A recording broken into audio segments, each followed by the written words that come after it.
Hey guys, welcome back to yet another video. ഇന്ന് നമ്മുടെ അടുത്തുള്ളത് none other than one and only Mad Max. Ela do seu jeitinho meigo e boca profissional.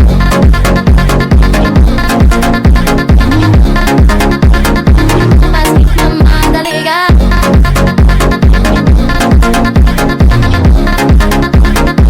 Mas que camada legal. Mad മാക്സിന്റെ കാര്യം പറയുന്നതിന് മുന്നേ നമുക്ക് 124ന്റെ കാര്യം പറഞ്ഞിട്ട് തുടങ്ങാം. അതായത് 1986 തൊട്ട് 1996 വരെയായിരുന്നു ഇതിന്റെ production. One of the most reliable Merck ever made. ഇതെന്ന് പറയുന്നത് റെവല്യൂഷൻ ഇൻ ജർമ്മൻ എഞ്ചിനീയറിംഗ് ആയിരുന്നു. ഇതിന് അന്നൊരു നിക്നെയിം ഉണ്ടായിരുന്നു, മില്യൺ കിലോമീറ്റർ കാർ എന്ന്. This E class was made like A tank. ആ സമയത്ത് ഇത് കണ്ടുവന്നിരുന്നെന്ന് പറയുമ്പോൾ most successful people, CEOs, celebrities, politicians, അങ്ങനത്തെ ഉള്ളവരുടെ മാത്രമായിരുന്നു ഈ വണ്ടി കണ്ടുകൊണ്ടിരുന്നത്. അന്ന് എനിക്ക് തോന്നുന്നു 22 ലക്ഷത്തിന് മണ്ടക്കായിരുന്നു ഇതിന്റെ ഓൺ റോഡ് വില. 2.2 ലിറ്റർ ഇൻലൈൻ 4 വണ്ടിയാണ്. ഇത് ഏകദേശം പ്രൊഡ്യൂസ് ചെയ്യുന്നത് 122 HP-യും 180 Nm ഓഫ് ടോർഗും ആണ്. ഇതിന്റെ 0 to 100 എന്ന് പറയുമ്പോൾ ഏകദേശം 9.5 സെക്കൻഡ് ടു 10.5 സെക്കൻഡ്സ്. നമ്മൾ ഇപ്പോഴത്തെ ഒന്നും വെച്ച് കമ്പയർ ചെയ്യരുത്, നമ്മൾ പഴയ കാലത്തെക്കുറിച്ചാണ് പറയുന്നത്. ഫ്രണ്ടിൽ നോക്കുമ്പോൾ തന്നെ ഇവിടെ ഒരു സ്കള്ള് വരുന്നുണ്ട്. ആദ്യം നമ്മൾ ഏറ്റവും കൂടുതൽ അട്രാക്ട് ചെയ്യുന്ന ഈ സംഭവമായിരിക്കും. ലൈറ്റിന്റെ കവർ ഊരി കളഞ്ഞിട്ട് ഇതിനകത്തൊരു സ്കള്ള് വരുന്നുണ്ട്. പിന്നെ നമുക്ക് ഇവിടെ നോക്കുവാണെങ്കിൽ സൈഡ് എക്സോസ്റ്റ് കാണാം. ഈ ഒരു സൈഡിൽ നോക്കുമ്പോൾ ഒരു മെറ്റൽ പീസ് കൊണ്ടുവന്നിട്ട് മാഡ് മാക്സ് എന്നൊരു എൻഗ്രേവിങ് വെച്ചിട്ട് ലൈറ്റിന്റെ മണ്ടയ്ക്ക് കവർ ചെയ്തിരിക്കുവാണ്. ഇതേപോലെ തന്നെ ബമ്പറിന്റെ കാര്യം വരുമ്പോഴത്തേക്ക് ബമ്പർ കട്ട് ചെയ്ത് കളഞ്ഞിരിക്കുവാണ്. ടയർ സൈസ് വരുമ്പോഴത്തേക്ക് 235/75 R15 ആണ് വരുന്നത്. മാക്സിന്റെ എൻഡി ടയേഴ്സ് ആണ് യൂസ് ചെയ്തിരിക്കുന്നത്. മിറേഴ്സിന്റെ സൈഡിലേക്ക് വരുമ്പോഴത്തേക്ക് ഇവിടെ ഒരു കവറിംഗ് ഉണ്ട്, അത് റിമൂവ് ചെയ്ത് കളഞ്ഞിട്ടുണ്ട്. പിന്നെ നമുക്ക് ഇവിടെയും ഒരു പാനൽ വരുന്നുണ്ട്, ആ പാനലിൽ റിമൂവ് ചെയ്ത് കളഞ്ഞിട്ടാണ് ഇത് ഒറ്റയടിക്ക് സ്ട്രെച്ച് ചെയ്ത് സ്ട്രെയിറ്റ് ചെയ്തേക്കുവാണ്. അപ്പോൾ സൈഡിലേക്ക് വരുമ്പോൾ ഇത്രയൊക്കെയാണ് മാറ്റങ്ങൾ.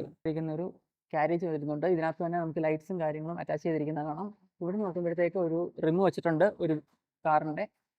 എസ്തെറ്റിക്കലി ഒരു ലുക്ക് കിട്ടാൻ വേണ്ടിയാണ് അത് വെച്ചിരിക്കുന്നത്. ബാക്ക് സൈഡിലേക്ക് വരുമ്പോഴത്തേക്ക് ഇവിടുന്നും ബമ്പർ കട്ട് ചെയ്ത് കളഞ്ഞിരിക്കുകയാണ്. ആ കട്ട് ചെയ്ത് കളഞ്ഞുകൊണ്ടാണ് നമുക്ക് വണ്ടി ഇത്ര ലിഫ്റ്റ് ചെയ്തേക്കുന്ന പോലെ നമുക്ക് തോന്നുന്നത്. ശരിക്കും പറഞ്ഞാൽ വണ്ടി ലിഫ്റ്റ് ചെയ്തിട്ടില്ല. എക്സോസിന്റെ സൈഡിലേക്ക് വരുമ്പോഴത്തേക്ക് നമുക്ക് ഇവിടെ ഒരു 3 ടിപ്പ് എക്സോസ്റ്റ് കാണാം. ഇതും ഫങ്ഷനിങ് തന്നെയാണ്. Hi bro, welcome. നമ്മളോട് ശിവബ്രോ ഉണ്ട്. ബ്രോ ജസ്റ്റ് നമുക്ക് ഓഡിയൻസിന് വേണ്ടി ഒന്ന് ഇൻട്രൊഡ്യൂസ് ചെയ്യാം. ശിവ. ശരിക്കുള്ള പേര് വന്നിട്ട് അഭിരാം ശിവ എന്നാണ്. അതിന് ശിവ എന്ന് വിളിക്കുന്നത്. പിന്നെ ഇപ്പോ ഇവിടെ എൻ്റെ ഒരു ഗ്യാരേജ് ട്രിവാൻഡ്രത്ത് ശിവാസ് ഓട്ടോ ടോൾ എന്ന് പറഞ്ഞൊരു ഗ്യാരേജ് ഉണ്ട്. അതാണിത്. എന്താ ഗ്യാരേജിൽ എന്തൊക്കെയാണ് നോർമലി വർക്ക്സ് ഒക്കെ വരുന്നത്? ഇവിടെ മെയിൻലി ബോഡി വർക്ക്സും മെയിൻലി എനിക്ക് കോൺസെൻട്രേറ്റ് ചെയ്യാൻ പറ്റുന്നത് ഓൾട്രേഷൻ വർക്ക്സും കാര്യങ്ങളാണ്. നോർമൽ വർക്ക് എടുക്കുന്നുണ്ടെങ്കിൽ പോലും എനിക്ക് കൂടുതലും പേഴ്സണലി ഇഷ്ടമുള്ള വർക്ക് എന്ന് പറയുമ്പോഴത്തേക്ക് നമുക്ക് ഈ ചെയ്യാത്ത കാര്യങ്ങൾ ക്രിയേറ്റീവ് ആയിട്ട് അങ്ങനെ ഒരു പരിപാടിയാണ് മെയിൻലി കോൺസെൻട്രേറ്റ് ചെയ്യുന്നത്. ബോഡി വർക്ക്, പെയിന്റിങ്, എല്ലാ പരിപാടിയും ഉണ്ട്. എല്ലാം ഉണ്ട്. അപ്പം ഓൾ ഇൻ ഓൾ കാറിന്റെ എല്ലാ പരിപാടികളും ഉണ്ട്. Okay, nice.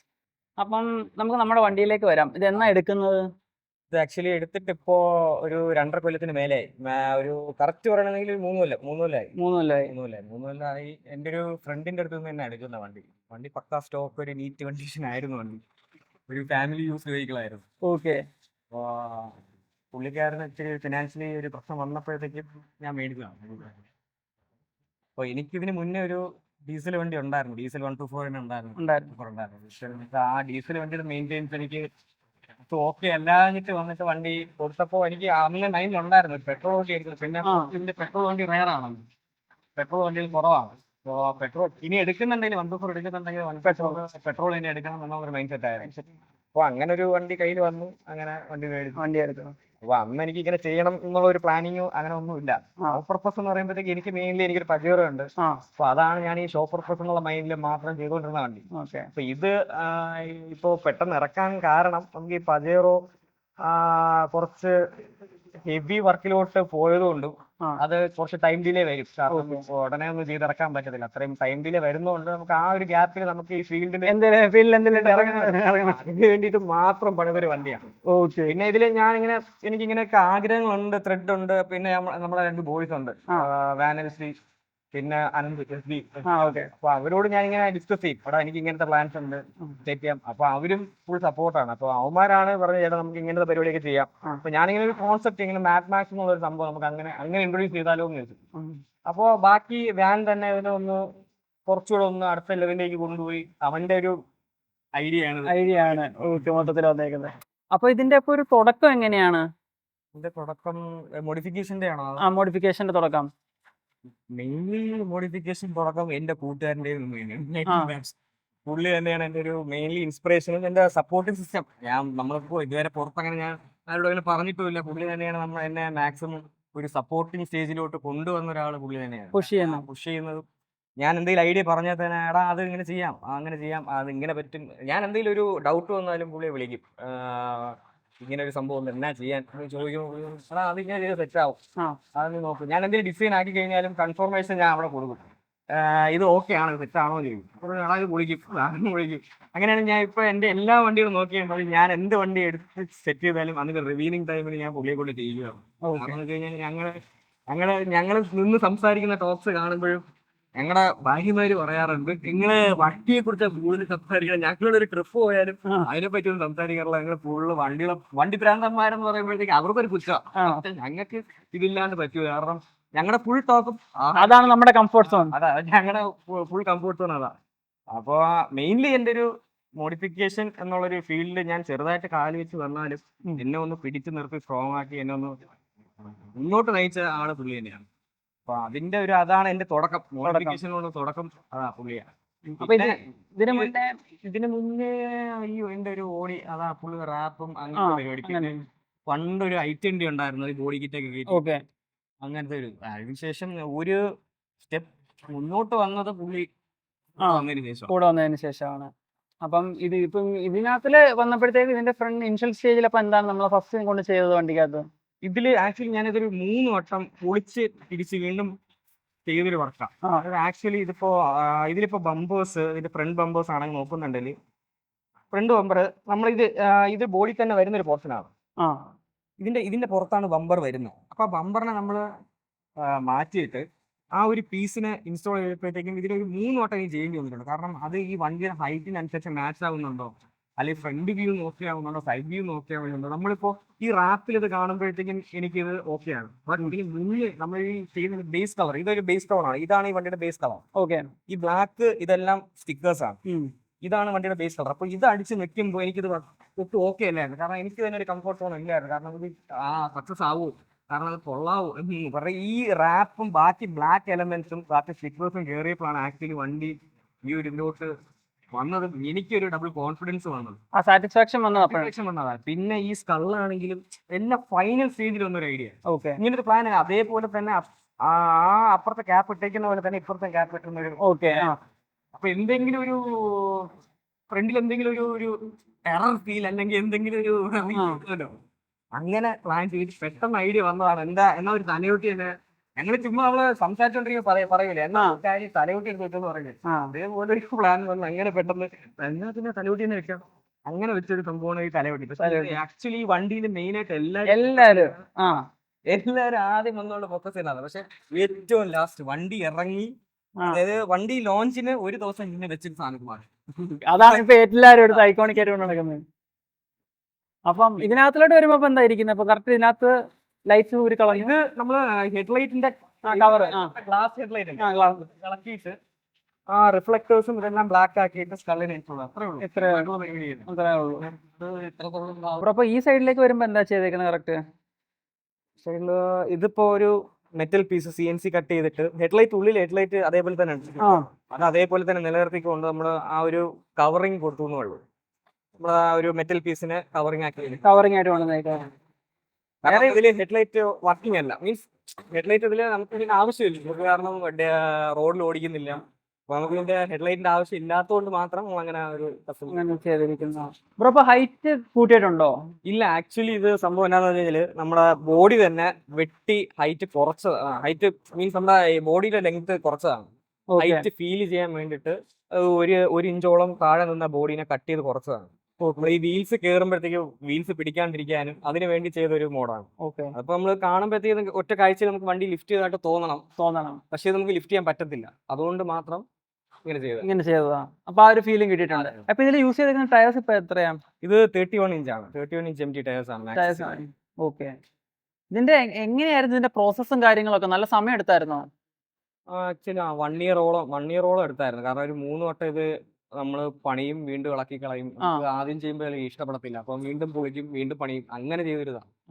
പിന്നെ ആക്ച്വലി ഞാൻ പറഞ്ഞില്ല, നമുക്ക് ഈ റാപ്പ് ചെയ്യുന്നത് വരെ എനിക്ക് പേഴ്സണലി സക്സസ് ആവുമോ എന്നുള്ള ഡൗട്ട് എനിക്ക് തന്നെ ഉള്ളിൻ്റെ ഉള്ളിൽ ഉണ്ടായിരുന്നു. കാരണം കുറെ എലമെന്റ്സ് ഇതിന് ഫൈനലി തീരുമാനിച്ച് കൊണ്ടുവന്ന എലമെന്റ്സ് ഉണ്ട്. അതായത് ഈ കാരിയർ ആണെങ്കിലും ഈ ലൈറ്റ്സ് ആണെങ്കിലും ഓക്കെ. കാരിയറിന്റെ മണ്ടയ്ക്ക് വെച്ചിരിക്കുന്ന റിം ആണെങ്കിലും ഇതൊക്കെ ഫൈനൽ സ്റ്റേജിൽ പ്ലാൻ ചെയ്ത് കയറിയത്. ഒരു പ്ലാനിങ്ങും ഇല്ലാണ്ട് ഫൈനലിൽ മാത്രം പ്ലാൻ ചെയ്ത് കയറിയ ഒരു സംഭവം. ആഡ് ഓൺസ് ആയിട്ട് ചെയ്തേക്കുന്ന. ഓക്കെ. അപ്പൊ ഈ പിന്നെ ഈ സൈഡിലേക്ക് വരുമ്പോ നമ്മൾ റാപ്പും പിന്നെ നമ്മുടെ വേറെ എന്തെങ്കിലും എലിമെന്റ്സ് ഉണ്ടായിരുന്നോ? ഇവിടുന്ന് മൊത്തം ഇതെല്ലാം അവന്റെ തന്നെ ഐഡിയ ആണ്. ഞാൻ പറഞ്ഞത് ആ ഒരു ഫിലിമിന്റെ ഒരു കോൺസെപ്റ്റ് മാത്രമേ ഞാൻ കൊടുത്തേ ഉള്ളൂ. ബാക്കി എല്ലാം വാനൽസിയുടെ ഒരു അവന്റെ ഒരു ഐഡിയ തന്നെയാണ്. സൈഡിൽ ആക്ച്വലി ഇവിടെ ഒരു സ്കേർട്ട് പീസ് പോലത്തെ ഒരു പീസ് എക്സ്ട്രാ വരും. 124 എല്ലാത്തിനും ഉള്ളതാണ് നോക്കി അറിയാം. ഇവിടെ നിന്ന് ഒരു എക്സ്ട്രാ പീസ് വരും. അപ്പൊ നമ്മൾ അതിനെ മാറ്റിയിട്ട് ഇത് ഒറ്റ പീസായിട്ട് ചെയ്തെടുത്തതാണ്. കാരണം ഇത് ചെയ്തപ്പോൾ വേറൊരു പ്രശ്നം എന്താണെന്ന് പറഞ്ഞാൽ ചിലവർ കാണുമ്പോൾ ചോദിക്കും നമ്മൾ കോണ്ടസേനയാണോ ഇങ്ങനെ ചെയ്തെടുത്തത്. ഓക്കെ. കാരണം എല്ലാവർക്കും വരുന്നൊരു പൊതുവെ ഉള്ള ഡൗട്ടാണ്. ഏകദേശം ഷേപ്പ് സിമിലർ ആയതുകൊണ്ട് ചിലവർക്ക് അറിയത്തില്ല. അപ്പൊ ചിലവർ ചോദിക്കും ഇത് കോണ്ടസയാണോ ചോദിക്കും. അപ്പൊ കാരണം നമ്മൾ ഈ സൈഡ് ഈ 124 കുറച്ച് ഐഡന്റിറ്റി എലിമെന്റ്സ് മൊത്തം ഊരിയിട്ടുണ്ട്, മാറിയിട്ടുണ്ട്. അതിലൊന്ന് മെയിൻ ആയിട്ടുള്ളതാണ് ഈ സൈഡിൽ വരുന്ന പീസസും കാര്യങ്ങളും.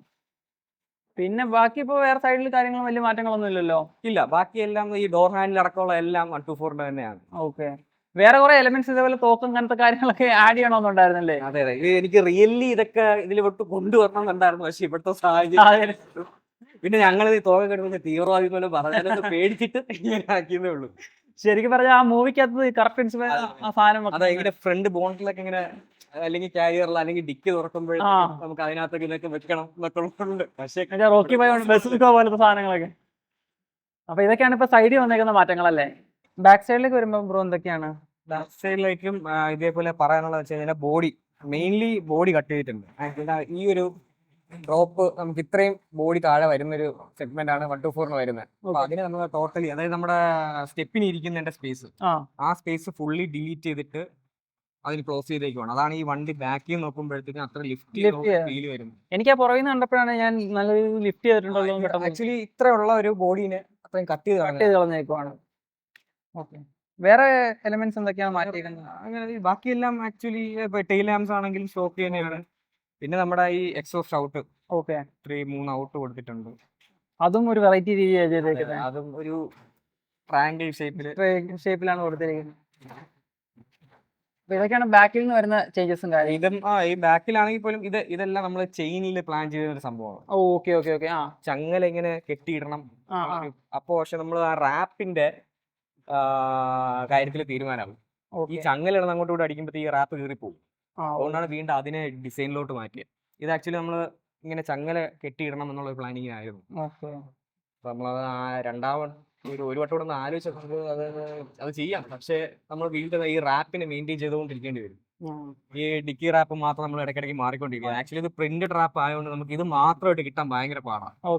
നമുക്കൊരു ഷീറ്റ് ഇത്രയും വലിയൊരു ഷീറ്റ് എടുത്ത് കഴിഞ്ഞാൽ മാത്രമേ നമുക്ക് ഈ ഒരു ഡിസൈൻ കറക്റ്റ് നടത്തി എടുക്കാൻ പറ്റും. ഭയങ്കര മെനക്കെട്ട പണിയാണ്. അപ്പൊ അതുകൊണ്ട് ഇതിന് നമ്മൾ അതിന്റെ ഡിസൈനിലോട്ട് അങ്ങ് മാറ്റി. ബാക്കിലേക്ക് വരുമ്പോൾ അതാണ് ഒരു ഇങ്ങനെ ഞാൻ പറയാം. കുറെ ഈ ഡിസൈനിൽ കാണുന്ന ഈ റാപ്പിൽ കാണുന്ന മെയിൻ സംഭവങ്ങളെല്ലാം എനിക്ക് വണ്ടിയുടെ എലമെന്റ് ആയിട്ട് കൊണ്ടുവരണം എന്ന് ആഗ്രഹം ഉണ്ടായിരുന്നു.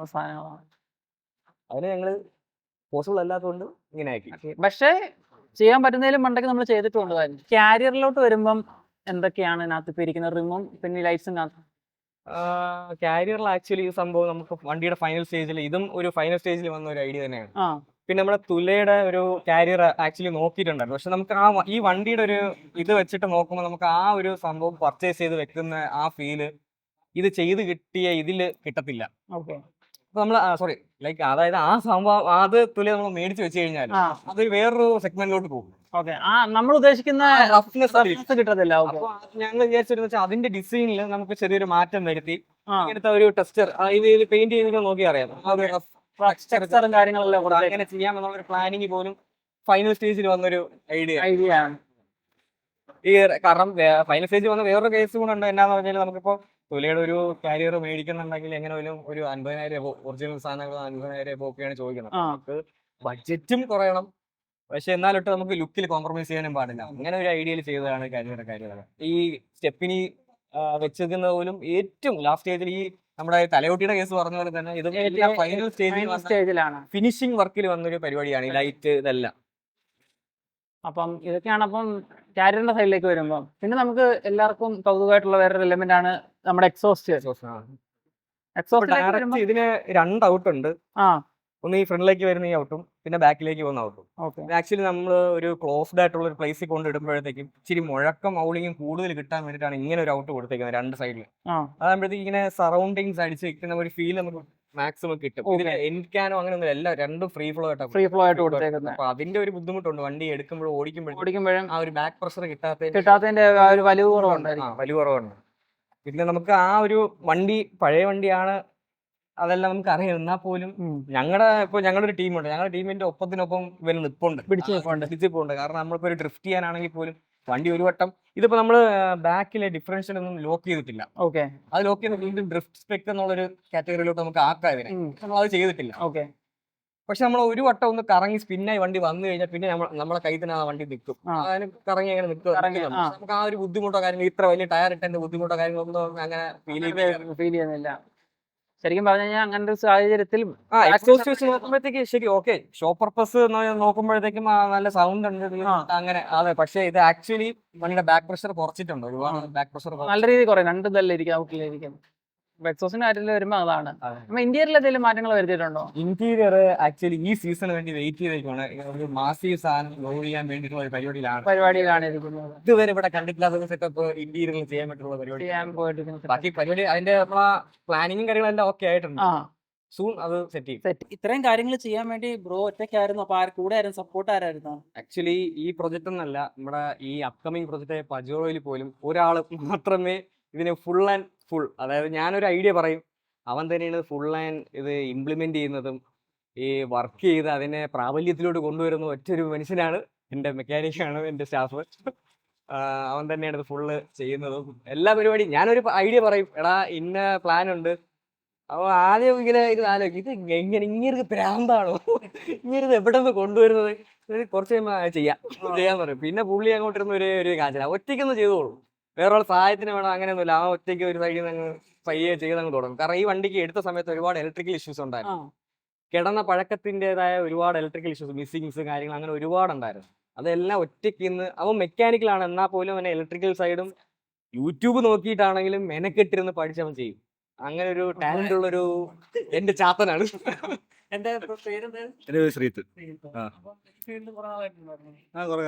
എങ്ങനെ വണ്ടിയോടുള്ള കൊച്ചിലായിട്ടുണ്ട്. പിന്നെ അച്ഛനും മാമന്മാരും എല്ലാരും മെക്കാനിക്കാണ്, എല്ലാവർക്കും ഗാരേജ് ഉണ്ട്. പാരമ്പര്യമായിട്ട് അതിന്റെ പിറകെ ഞാൻ വന്നതാ.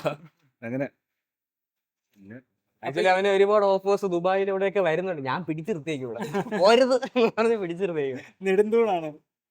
അപ്പം ഈ വണ്ടിയിൽ സാധാരണ കണ്ടുവരുന്ന മെക്കാനിക്കൽ ട്രബിൾസും കാര്യങ്ങളൊക്കെ എന്തൊക്കെയായിരുന്നു? മെക്കാനിക്കൽ ഇതിലിപ്പോ സാധാരണ വന്ന് ക്ലച്ചിന് ചെറിയ പ്രശ്നം ഉണ്ടായിരുന്നു. അത് സിലിണ്ടർ ലീക്ക് ആയിരുന്നു, ക്ലച്ച് സിലിണ്ടർ ലീക്ക്. പിന്നെ വയറിംഗ് എല്ലാം ടാസ്ക് ആയിരുന്നു. പിന്നെ ആവശ്യമില്ലാത്ത വയറിംഗ് ഒക്കെ നമ്മളിപ്പം ലൈറ്റിന്റെ ആയാലും എല്ലാം വയറിങ്ങിന്, പിന്നെ ബാക്കിൽ വരുന്ന ആവശ്യമില്ലാത്ത വയറിംഗ് എല്ലാം കളഞ്ഞു. എ സിയിലെ വയറിംഗ് ഇപ്പൊ എ സി ഇല്ല അതിനകത്ത്. അപ്പൊ അതിന് വരെ നമ്മൾ വേറെ വെച്ചിരിക്കുക. അപ്പൊ അങ്ങനെ കുറെ ഇഷ്യൂസ് ഉണ്ടായിരുന്നു, വയറിംഗ് കിറ്റും പിന്നെ അങ്ങനെ കുറച്ച് കാര്യങ്ങളൊക്കെ. ഈ 124 എടുക്കുന്നവർക്ക് ചിലപ്പോൾ ഓഡിയൻസ് ഇപ്പൊ കാണുന്ന ഒരാൾ ചിലപ്പോൾ ഒരു 124 എടുക്കാനിരിക്കുന്ന ആളായിരിക്കും. അപ്പം അവർക്ക് എന്തെങ്കിലും സജഷൻസോ എന്ത് നോക്കിയെടുക്കണം, എന്തൊക്കെ നോക്കിയെടുക്കണോന്നൊക്കെ? ആക്ച്വലി ഇപ്പോ ഞാൻ നേരത്തെ പറഞ്ഞ പോലെ ഡീസൽ വണ്ടി ഉണ്ടായിരുന്നു, പെട്രോൾ വണ്ടി ഉണ്ടായിരുന്നു. പക്ഷെ ഡീസൽ വണ്ടി എനിക്കിനിപ്പോ കിട്ടിയ വണ്ടി അങ്ങനെ ആയതുകൊണ്ടാണോ എന്നറിയത്തില്ല, ഡീസൽ വണ്ടി എനിക്ക് ഭയങ്കര മെയിൻ്റെനൻസ് കൂടുതലായിരുന്നു. ഭയങ്കര മെയിൻ്റെനൻസ് ആയിരുന്നു. വഴിയിലിട്ടിട്ടുണ്ട്, ട്രാഫിക് പോലീസിനെ കൊണ്ട് തള്ളിച്ചിട്ടുണ്ട്, ഒരുപാട് ഇതുണ്ട്. പക്ഷെ എനിക്ക് പെട്രോൾ വണ്ടിയിൽ വന്നതിന് ശേഷം അങ്ങനത്തെ ഒരു ഫീൽ ഇതുവരെ വന്നിട്ടില്ല. കാരണം ഡീസൽ വണ്ടി ചിലപ്പോൾ ഞങ്ങൾ രാവിലെ കഴിച്ച് സ്റ്റാർട്ട് ചെയ്യുമ്പോൾ വണ്ടി സ്റ്റാർട്ട് ആവത്തില്ല. അതിന്റെ വയറിംഗ് ഇഷ്യൂസ് ആണെങ്കിലും ഭയങ്കര ഒരു മെനക്കേടായിട്ട് എനിക്ക് തോന്നിയിട്ട് റിലയബിൾ ആണ്. എനിക്ക് പെട്രോൾ എഞ്ചിനോട്ട് വന്നപ്പോഴത്തേക്ക് എനിക്ക് ആ ഒരു ബുദ്ധിമുട്ട് ഇതുവരെ വന്നിട്ടില്ല. പിന്നെ 124 പഴയ വണ്ടികളാകുമ്പോൾ അതിൻ്റെതായ മെയിൻ്റെനൻസ് കാര്യങ്ങളൊക്കെ എന്തായാലും ഉണ്ടാവും. അതിൻ്റെതായ മെയിൻ്റെനൻസും കാര്യങ്ങളും ചെയ്ത് പൊക്കി കഴിഞ്ഞാൽ ഏത് വണ്ടിയാണെങ്കിലും നമ്മൾ മെയിൻറ്റെയിൻ ചെയ്യാൻ പറ്റുമെന്നുണ്ടെങ്കിൽ മുന്നോട്ട് പോകും എന്നാണ് എൻ്റെ വിശ്വാസം. തന്നെ ആയിരിക്കും 124 എൻ്റെ ഒരു ഫേവറേറ്റ് വണ്ടിയാണ്. പൊതുവെ എൻ്റെ കുട്ടിക്കാലം തൊട്ടുള്ളൊരു, പണ്ട് ഞങ്ങള് ഈ പടയപ്പ സിനിമയൊക്കെ കാണുമ്പോഴത്തേക്കും അതിൽ ഈ വണ്ടിയൊക്കെ വന്നിറങ്ങുമ്പോ അന്നിങ്ങനെ ആലോചിക്കും, ബെൻസ് എടുക്കുമ്പോ ഈ വണ്ടി എടുക്കണം. അന്ന് വേറെ വണ്ടി ബെൻസ് ഏതാണെന്നൊന്നും അറിയത്തില്ല. അപ്പൊ ഇന്ന വണ്ടി എടുക്കണം എന്ന് മാത്രമേ. അപ്പൊ അത് നമുക്ക് കഴിവിനൊത്ത് നമുക്കൊരു ഇത് ആസ്തി വന്നപ്പോ നമുക്ക് ആ സ്റ്റേജ് എത്തിയപ്പം വണ്ടി വന്നു, നമ്മൾ എടുത്തു. അത്രേ ഉള്ളൂ. പിന്നെ ഇതിനെന്ത് വന്നാലും ഞാൻ സഹിച്ചേ പറ്റും, ഞാൻ ചെയ്യണം, പണി ചെയ്യണം. എനിക്കുള്ള ബോണസ് അത് ഇഷ്ടപ്പെട്ട് നോക്കുന്നതിന് അത് അങ്ങനത്തെ കാര്യങ്ങൾ അങ്ങനെയുള്ള നമ്മൾ എന്ത് വന്നാലും നമ്മൾ ഫേസ് ചെയ്യാൻ നിൽക്കാം. എന്ത് വന്നാലും നമ്മളതിന് സഹിച്ചല്ലേ. അപ്പൊ ഞാൻ ബ്രോയുടെ ഇൻസ്റ്റാഗ്രാമും കാര്യങ്ങളൊക്കെ ഞാൻ താഴെ കൊടുക്കുന്നുണ്ട്. ബ്രോ ഭയങ്കര രീതിയിൽ അപ്ഡേറ്റഡ് ആണ്, വണ്ടികളെ കുറിച്ച് എല്ലാം ഇടുന്നതല്ലേ. അതെ. അപ്പം ഗോ ചെക്ക് ഇറ്റ് ഔട്ട് ഉറപ്പായിട്ടും. അപ്പോൾ ബ്രോ താങ്ക് യു നമുക്ക് റിവ്യൂ ചെയ്യാൻ തന്നതിനും വന്ന് കൂടെ നിന്ന് എല്ലാ കാര്യങ്ങളും പറഞ്ഞു തന്നതിനും വൺസ് അഗൈൻ എൻ്റെ സൈഡിൽ നിന്നും ഓഡിയൻസ് സൈഡിൽ നിന്നും thank you. Thank you thank you. എന്തായാലും അടുത്ത ഇനി ബിൽഡൊക്കെ ഉടനെ വരത്തില്ലേ? ഉറപ്പായിട്ടും. നമ്മൾ ഈ വീഡിയോ തന്നെ കുറെ വട്ടം പറഞ്ഞു. 1 2 നിർത്താറില്ല. അത് കഴിഞ്ഞ് വീണ്ടും ഒരെണ്ണം പ്ലാനിങ്ങിലാണ്. അതെ, അജോറ കഴിഞ്ഞിട്ടാണെങ്കിലും വേറെ ഒരെണ്ണം പ്ലാനിങ്ങിലാണ്. പ്ലാനിങ്ങിലാണ്. അപ്പോൾ ഗോ ചെക്ക് ഇറ്റ് ഔട്ട്. ഇൻസ്റ്റാഗ്രാമിനകത്ത് ഫുൾ ഡീറ്റെയിൽസും കാണും. അപ്പോൾ അടുത്തൊരു വീഡിയോ കാണുന്നതായിരിക്കും.